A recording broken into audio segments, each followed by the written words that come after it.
अथाह त्याग र तपस्याबाट हुर्केको एमाले पार्टीलाई अगाडि बढाउने अभिभारा अहिले ओलीको काँधमा आइपुगेको छ। राजनीतिक व्यवस्था परिवर्तनकै लागि 14 वर्ष जेल जीवन बिताएका ओली आम जनताको आकर्षणको केन्द्र बन्न सफल भएका छन्।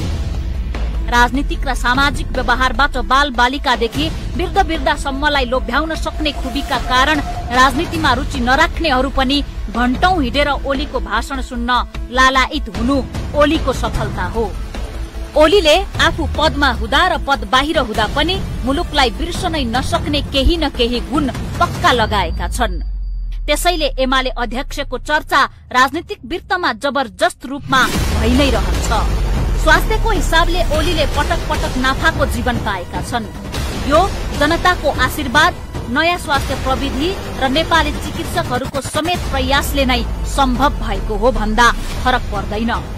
जनताको भावनासँगै चल्ने खुबीका कारण ओलीप्रति आम जनताको भरोसा रहेको छ। जनताको मन जिते पनि देशी विदेशी षड्यन्त्रको घेराबन्दी भने केपी शर्मा ओलीमाथि सधैँभरि छ। प्रधानमन्त्री हुँदा केपी शर्मा ओली आन्तरिक र बाह्य घेराबन्दीमा परे। निर्वाचनमा जनताले अत्याधिक रुचाएका ओली सरकारको नेतृत्व गर्दा गर्दै विभिन्न घात र प्रतिघातको शिकार बन्न पुगे। विभिन्न उतार चढावले जनताको विश्वास हुँदा हुँदै पनि ओली 5 वर्ष प्रधानमन्त्रीको पदमा रहन पाएनन्। तर एमाले नेतृत्वको सो सरकार नेपालमा विकासको जग बसाल्न सफल भएको छ। त्यसैले एमाले प्रतिको जनताको अपार भरोसा अब पुनर्जागृत गर्ने बेला भएको छ। एमाले नेतृत्वमा बनेको सरकारले के गर्यो भनेर हेर्दै जाने हो भने त्यसको फिहरिस्त लामो छ। तर प्रधानमन्त्रीका रूपमा आफ्नो दोस्रो कार्यकालमा 41 महिना राष्ट्रको नेतृत्व गरेका केपी शर्मा ओलीले देशको प्रमुख कार्यकारीका रूपमा स्वर्णिम इतिहास रच्ने काम गरेका छन्, जसले गर्दा सिंगो एमालेको इतिहास थप गर्भिलो भएको छ। नेपालको पछिल्लो राजनीतिक इतिहासमा झण्डै 2/3 बहुमत सहित शक्तिशाली प्रधानमन्त्री बनेका केपी शर्मा ओलीले प्रधानमन्त्रीका रूपमा लिपुलेख, लिम्पियाधुरा र कालापानी क्षेत्रलाई समेटेर नेपालको नयाँ नक्सा जारी गर्नुलाई आम राष्ट्रप्रेमी नेपाली जनताले सबैभन्दा ठूलो सफलता मानेका छन्। एमाले अध्यक्ष ओली नेतृत्वको सरकारले गरेको उक्त साहसिक काम इतिहासकै लोकप्रिय काममा दर्ज भएको छ। The area, Lipulekh, Limpiadhura and Kalapani is the territory of Nepal, is very sacred part of Nepal. पृथकतावादी आन्दोलनमा लागेका सीके राउत र भूमिगत राजनीतिमा लागेको नेत्र विक्रम चन्द विप्लव समूहलाई शान्तिपूर्ण धारमा ल्याउनु ओलीको अर्को सफलता हो। वर्षौंदेखि केन्द्रीकृत एकात्मक शासन प्रणालीको अभ्यास गरिरहेको देशलाई संघीय संरचनामा लैजाने मुख्य कार्यभार ओली नेतृत्वको सरकारले नै पूरा गरेको छ। केन्द्रीय शासन प्रणालीमा अभ्यस्त राज्य संरचनालाई संघीय संरचनामा अवतरण गराउने काम सहज पक्कै पनि थिएन। कार्यालय स्थापना, दैनिक प्रशासन कामदेखि प्रदेश तथा स्थानीय सरकार सञ्चालन, कानून निर्माण र कर्मचारी खटनपटनका कामहरू आफैमा चुनौतीपूर्ण थियो। ओली नेतृत्वको सरकार संविधान कार्यान्वयनका लागि निर्माण गर्नुपर्ने 50 भन्दा बढी कानून निर्माण गरी संसदबाट पास गराउन सफल भयो भने कानूनको अभावमा काम गर्न नसकिरहेका प्रदेश र स्थानीय तहलाई दर्जनौं नमूना कानून बनाएर कानून निर्माणमा सहजीकरण गरी कामलाई चुस्त र सुचारू गर्ने काम सम्पन्न भयो। संविधानसँग बाझिएका सबै कानूनहरू संशोधन समेत भएका छन्। केही महत्वपूर्ण विधेयकहरू मध्ये नागरिकता विधेयक भने संसद भित्रका केही राजनीतिक दलका असहिष्णुता र असहयोगका कारण अगाडि बढ्न सकेन। 3 वर्षमा सरकार विकास निर्माण, स्वास्थ्य क्षेत्र तथा अर्थतन्त्रको क्षेत्रमा धेरै काम गर्न सफल भयो। संविधान र संघीयता कार्यान्वयनको प्रारम्भ भएको छ। कोरोनाका कारण कैयौं देशको अर्थतन्त्र नराम्रोसँग खुम्चिन पुग्यो। त्यसले नेपालको आर्थिक क्षेत्रमा पनि नराम्रो असर पार्यो। यद्यपि ओली नेतृत्वको सरकारले सुझबुझपूर्ण ढंगले नीतिगत स्पष्टता लिएर पूर्व सतर्कताका साथ सक्रियतापूर्वक काम गरेकै कारण नेपाल आर्थिक मन्दीको चपेटामा पर्नु परेन। 2072 साल वैशाख 12 गतेको भूकम्प र तत्पश्चात आएका पराकम्पनका कारण ध्वस्त बनाएका कैयौं संरचनाहरूको शानदार पुनर्निर्माण भएको छ। आम सर्वसाधारणको चासो रहेको ऐतिहासिक महत्वको धरहरा ओली सरकारकै नेतृत्वमा ठडिएको छ। रानी पोखरी जस्ता सम्पदाको पुनर्निर्माण पनि सम्पन्न भइसकेको छ। ऐतिहासिक दरबार हाई स्कुल पुनः निर्माणको काम सम्पन्न भइसकेको छ भने सिंहदरबारको पुनर्निर्माण अन्तिम चरणमा पुगेको छ। रामशाहपथ स्थित महान्यायाधिवक्ताको कार्यालय भवनदेखि ऐतिहासिक महत्वको बबर महल, केशर महल, बसन्तपुर दरबार क्षेत्रको प्रबलीकरण सम्पन्न भएको छ। ऐतिहासिक काष्ठ मण्डप पनि निर्माण भइसकेको छ। लाखौं विद्यार्थी अध्ययनरत हजारौं विद्यालय भवन बनेका छन्। घरबार विहीन भएका लाखौं जनताले आवास पाएका छन्। सरकार गठन भएपछि प्रतिदिन करिब 5 किलोमिटर भन्दा बढीको दरले सडक कालोपत्रे भयो। 130 वटा तुइन विस्थापित गरी झोलुङ्गे पुल निर्माण भएका छन्। 333 मेगावाट विद्युत थप भई 1430 मेगावाट पुगेको छ। 66 केभी क्षमता भन्दा माथिको विद्युत प्रसारण लाइन 837 किलोमिटर विस्तार भई 4251 किलोमिटर पुगेको छ। रासायनिक मलको अनुदानमा 125% भन्दा बढीले वृद्धि गरी वार्षिक अनुदान रु 10 अर्ब 68 करोड 98 लाख पुर्याइएको छ।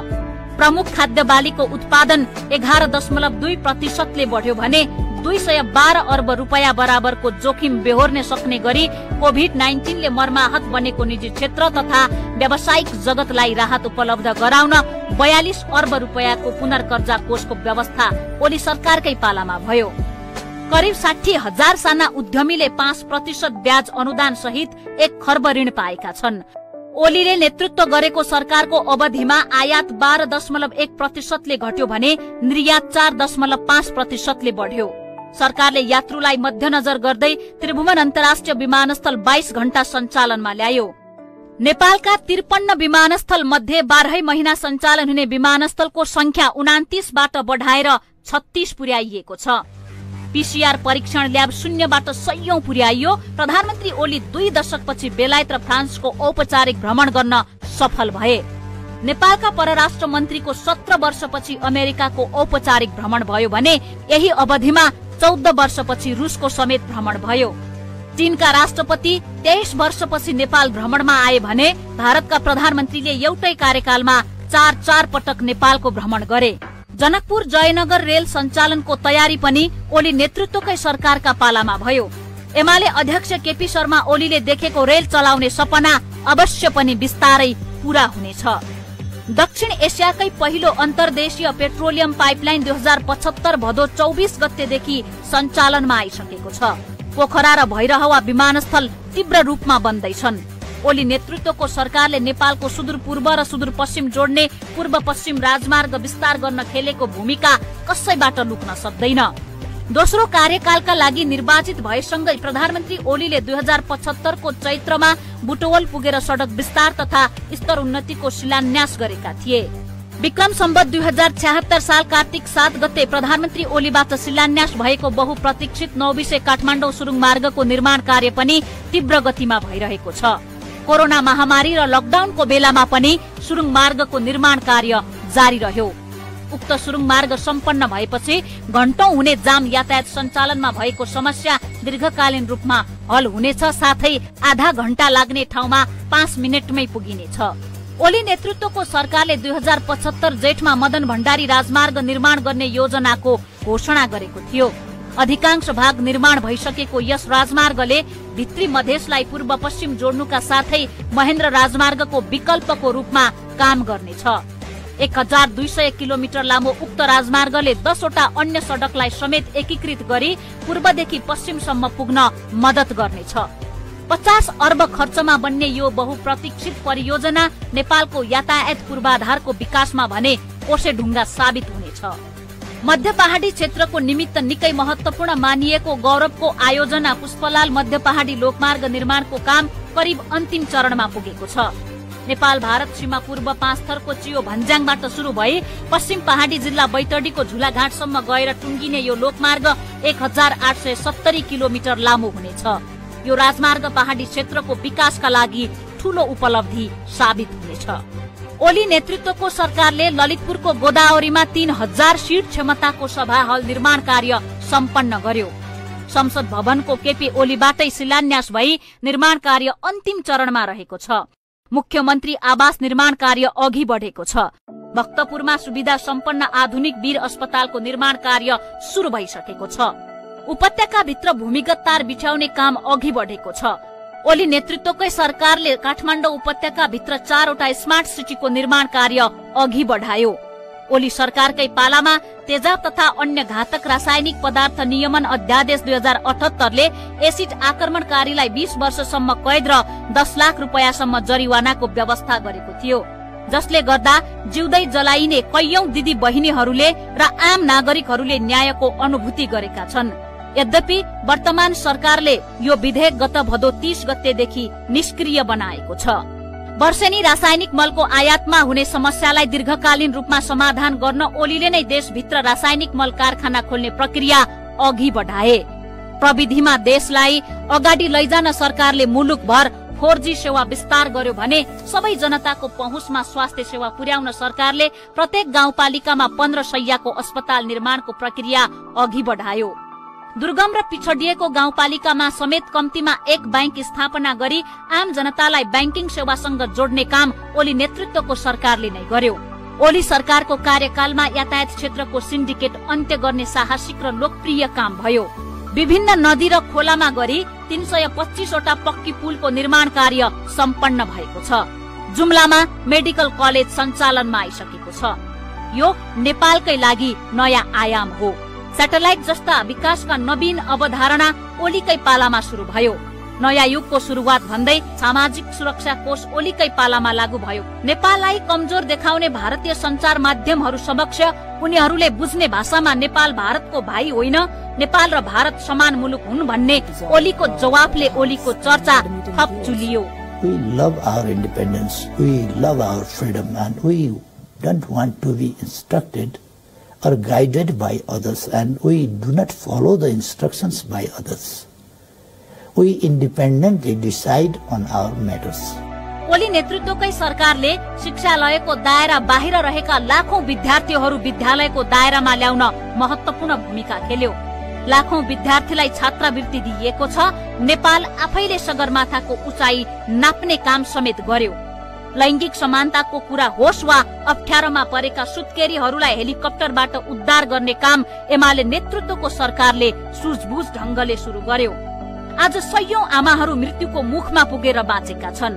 वर्षौंदेखि प्रतीक्षाको रूपमा रहेको मेलम्ची खोलाको पानी एमाले नेतृत्वकै सरकारका पालामा काठमाडौँ आइपुगेको कसैबाट लुक्न सक्दैन। सबैभन्दा महत्वपूर्ण कुरा एमाले नेतृत्वको सरकारले राष्ट्रिय स्वाधीनता, सार्वभौमिकता, भौगोलिक अखण्डताको रक्षा, प्राकृतिक सम्पदाको जगेर्ना तथा सामाजिक सद्भाव कायम राख्न महत्वपूर्ण भूमिका निर्वाह गरेको छ। द्वन्द्व पीडित परिवारलाई क्षतिपूर्ति दिन र पुनर्स्थापना गर्न समेत ओली नेतृत्वको सरकारले महत्वपूर्ण भूमिका खेलेको छ। सामाजिक सुरक्षा भत्तामा वृद्धि गरी मासिक 4000 बनाइएको छ, जसका कारण एमालेलाई बुढेसकालको सहारा मान्ने ज्येष्ठ नागरिक आमा बुवाहरूले एमालेलाई आशीर्वाद दिने गर्दछन्। हामीलाई यदि भए 4000 भए पनि बुढाबुढीको 8000 आउने भयो। यदि भए हामीलाई जागिर नभए पनि छोरा बुहारीले हेप्न नपाउने भए खानालाई आफूलाई मजा पुग्यो भनेर खुसी भएको छन्। त्यही भएर अब जनतामा चाहिँ आश छ ओली सरकार फेरि आएर अब केही गर्लान् भन्ने जनतामा ठुलो आश छ। छोराछोरी छैन, भविष्यमा कसले हेर्ने छ। केपी ओलीलाई सहारा दिन्छ, वृद्धा भत्ता बढाइदिन्छ भन्छ, अलिकति पाच्ने आशा छ। एमालेले दिएको भत्ता म छोराहरू बुहारीहरूलाई नातिहरूलाई टिका लाएर म सबैलाई दिएको छु। कृषि विकास बैंकबाट साझा सहकारीले करिब 35 वर्ष अघि लिएको साना किसानको ऋण मिनाहा गरेर कृषकलाई राहत दिएको एमाले नेतृत्वको सरकारले ज्येष्ठ नागरिकका लागि रु 1 लाख सम्मको स्वास्थ्य बीमा गर्ने निर्णयले ज्येष्ठ नागरिकका अनुहारमा मुस्कान ल्याउने काम एमाले नेतृत्वकै सरकारले गरेको छ। सडकमा रहेका बेसहारा बालबालिकादेखि वृद्ध वृद्धासम्मलाई पुनर्स्थापना गरेर ओत मात्र होइन, सुव्यवस्थित बसाई र शिक्षाका लागि ओली सरकारले गरेको कामकै कारण कैयौं बेसहारा नागरिकले राज्य भएको अनुभूति गरेका छन्। युवालाई उद्यम व्यवसायतिर आकर्षित गर्न शैक्षिक प्रमाणपत्र धितो राखेर ऋण पाउने व्यवस्था गरेर एमाले नेतृत्वको सरकारले स्नातक उत्तीर्ण युवाले शैक्षिक प्रमाणपत्रको धितोमा 7 लाख रुपैयाँसम्म ब्याज अनुदानमा कर्जा पाउने व्यवस्था गर्यो। टोर्नेडो नाम दिइएको हुन्डरीले बारा र पर्सामा प्राकृतिक विपत्ति आइलाग्दा 28 जनाको ज्यान लियो। हजारौं नागरिक विस्थापित भए। टोर्नेडो पीडितलाई राहत वितरण र उद्धारमा गरेको कामले मधेसमा ओली नेतृत्वको सरकारले प्रशंसा कमायो। संघीय सरकारले विस्थापितहरूको घर निर्माणको जिम्मा नेपाली सेनालाई दियो। 6 महिना भित्र नै बाराका 807 र पर्साका 62 घर परिवारले नयाँ घर पाए। यता धुलाम्मे र हिलाम्मे काठमाडौँ उपत्यकाका सडक अहिले सुन्दर देखिन थालेका छन्। त्यसका लागि ओली नेतृत्वको सरकारले उपत्यका भित्र विभिन्न सडकका सयौं खाल्डा पुर्ने, रोड मार्किङ गर्ने, ओभरलेप लगायतका काम गर्यो। घरबार विहीन सुकुम्बासी, लोप उन्मुख जाति र विपन्न तथा पछाडि पारिएका समुदायका परिवारलाई घर बनाइदिने मामिलामा पनि ओली नेतृत्वको सरकारले महत्वपूर्ण भूमिका खेलेको छ। अर्गानिक खेती प्रवर्तन गर्न होस् वा गाउँ गाउँसम्म प्राविधिक शिक्षा लागू गर्न एमाले नेतृत्वको सरकारले अथक प्रयास गर्यो। सामुदायिक विद्यालयमा दिवा खाजा खुवाउन सुरु गरेकै कारण कैयौं बालबालिका विद्यालयको दायरामा थपिएका छन्। ओली पहिलो पटक प्रधानमन्त्री हुँदा सत्ता यात्रा 9 महिनामा मात्र सीमित बन्यो। तथापि तत्कालीन प्रधानमन्त्री ओलीको लोकप्रियता एकाएक चुलिएको थियो। त्यसको मूल कारण थियो ओलीले विकासका सपना देख्न सिकाए। त्यो बेला सबैभन्दा ठूलो कुरा थियो भारतीय हस्तक्षेप र दादागिरी विरुद्ध खरो रूपमा उत्रिनु। भूकम्पले थलिएको नेपालको घाँटी च्याप्ने गरी छिमेकीले नाकाबन्दी गरेपछि ओलीले लिएको अडान इतिहासमै सम्झन लायक छ। पुस्तौं पुस्ताले ओलीलाई यसका लागि धन्यवाद दिइरहनेछन्। किनकि नाकाबन्दीलाई कारण बनाएर सडकमा ओर्लिने शक्ति केन्द्रको अपेक्षा विपरीत जनताहरू शहरमा दाउरा खोजेर भए पनि नाकाबन्दी विरुद्ध डटेको कसैले बिर्सेको छैन। त्यसको मूल कारण थियो ओलीले लिएको जबरजस्त अडान। ओली प्रधानमन्त्री भएसँगै भारत भ्रमणका लागि निमन्त्रणा आएको थियो। तर ओलीले भारतले नाकाबन्दी नहटाएसम्म आफू भ्रमणमा नजाने अडान लिए, जसलाई नाकाबन्दीबाट पीडित भएका जनताले राष्ट्रियताको पक्षधर भन्दै उनको समर्थन गरे, जसलाई ओलीको सफलता र उनको राष्ट्रवादी छवि माथिको सफलताको रूपमा लिइन्छ। झुकेनन् ओली, पछि हट्यो भारत। यो सुन्दा नेपालीलाई आज पनि गर्व लाग्छ। कतिपयले ओलीलाई राजा महेन्द्र पछि राष्ट्रियताको पक्षमा अडान लिने राजनेताको संज्ञा समेत दिए। ओलीले नेपाल र नेपालीको स्वाभिमानको कुरा गरे। जनसंख्या र भूगोल हेरेर कुनै पनि देशको सार्वभौम सत्ता सानो र ठूलो हुँदैन भन्ने ओलीको भनाइलाई धेरैले मन पराए। यति मात्र होइन, विश्व बैंकको डुइङ बिजनेस इन्डेक्समा नेपालको स्थितिमा उल्लेख्य सुधार आएको छ। तर ओलीको लोकप्रियता उच्च बिन्दुमा रहेकै बेला सरकार ढलाइयो। त्यस बेला पनि एमाले नेतृत्वको सो सरकारले कुशल नेतृत्वको प्रदर्शन गरेको स्मरणीय छ।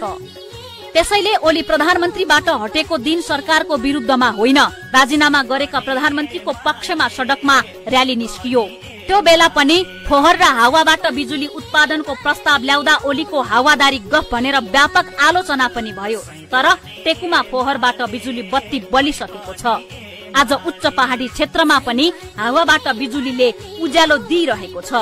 सबैलाई जग जाहेर नै छ। 2074 को स्थानीय र राष्ट्रिय निर्वाचन एमालेले ओलीको नेतृत्वमा लडेको हो।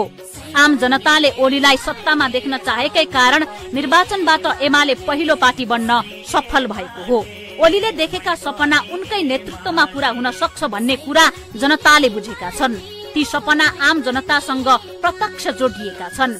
त्यसकारण जनताको सदाशयता ओली र एमाले प्रति छ। लोकतन्त्र र विधिको पक्षमा उभिने ओली सत्ताको घृणित र षड्यन्त्रपूर्वक जालसाजीका कारण प्रधानमन्त्री पदमा रहन सकेनन्।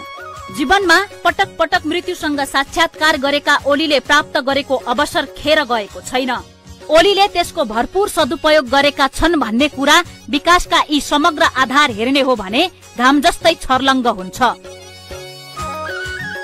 समृद्ध नेपाल, सुखी नेपालीको नाराको जग बसाल्न एमाले नेतृत्वको सरकार सफल भएकै हो। सरकार सञ्चालनमा आएका अवरोधका बीच पनि ओली नेतृत्वको सरकारले समग्रमा उत्साहजनक काम गर्यो। एमाले नेतृत्वको सरकारले गरेको कामलाई उचित र सही ढंगबाट प्रचार गर्न सकिएको खण्डमा आम जनतामा पनि सकारात्मक भावनाको सञ्चार हुनेछ र यसको प्रभाव आगामी निर्वाचनमा प्रत्यक्ष देखिनेछ। ओली नेतृत्वको सरकारले नीति निर्माणमा ठूलो भूमिका खेलेको छ। देशको समृद्धिको खाका कोर्ने मामिलामा महत्वपूर्ण काम गरेको छ। भ्रष्टाचार रोक्ने पर्याप्त प्रयास गर्यो। समानता र न्यायका लागि महत्वपूर्ण काम गर्न ओली नेतृत्वको सरकार सफल भयो। नेकपा एमाले नै राष्ट्रको मुहार फेर्न सक्छ, राष्ट्रको सुस्पष्ट मार्गचित्र कोर्न सक्छ। केपी ओलीको राष्ट्रवाद र एमालेको राष्ट्रप्रेम जीवन्त रहनुपर्छ। योग्यता र क्षमता भएका नेताहरूले भरिपूर्ण नेकपा एमाले प्रति आज पनि जनताका अनगिन्ती अपेक्षा छन्। एमाले जनताका ती अपेक्षा पूरा गर्न सके मात्र एमाले जनताको प्रिय पार्टी बन्नेछ। आशा गरौं समृद्ध नेपालको इतिहासमा एमालेको नाम बारम्बार आउनेछ। एमालेको नाम अग्र स्थानमा रहनेछ। त्यसका लागि अझै धेरै काम गर्न बाँकी छ। मुलुक र जनताको समृद्धिको सपना एमाले नै पूरा गर्नेछ। नेपालले आफ्नै बलमा विकासको जग बसाल्नु पर्छ भन्ने जनभावना एमाले बुझ्नेछ। देशमा भएको अथाह सम्भावना पहिचान गरी जनभावना अनुसार काम गर्न एमालेकै सरकार चाहिन्छ। एमाले जागे देश छिट्टै स्वावलम्बी बन्न सक्छ। समृद्ध नेपाल सुखी नेपालीको नारा साकार गर्नु आजको कार्यभार हो। एमालेको सरकार भए मात्र सीमा र सीमा क्षेत्रमा बस्ने नागरिक सुरक्षित हुन सक्छन्। जनविश्वासको कवचले नै नेता राजनेता बन्न सक्छ। राजनीतिक दल सबैको भरोसा युक्त बन्न सक्छ। त्यसका लागि सिंगो एमाले अहोरात्र खटिएर जनताको सेवामा समर्पित हुनेछ। त्यसैले अब पनि जनतालाई एमाले नेतृत्वकै सरकार चाहिएको छ।